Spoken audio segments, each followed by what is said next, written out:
Tulikuwa wengi kidogo. Kuna sehemu tulikuwa tunaelekea.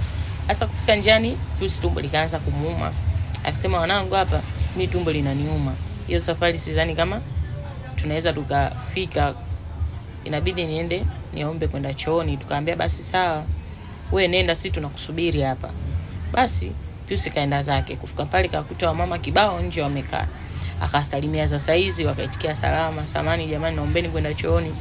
Wakaambia sawa, haina shida, choo kile pale. Chukua kopo lile, chota maji pale. Kachukua kopo, kachota maji, akakimbia mbio chooni. Kufika chooni, akawa anakata gogo pale. Kumaliza kukata gogo, achukue maji yanawe, kuangalia kwenye kopo jeupe maji hamna. Akasema, "Dau, hao wamenikomoa. Haya maji wamenitegeshea nini? Maana maji nimekuja nayo mwenyewe alafu maji hamna." Akasema ila sio kweli. Akavaa suruali yake, akatembea.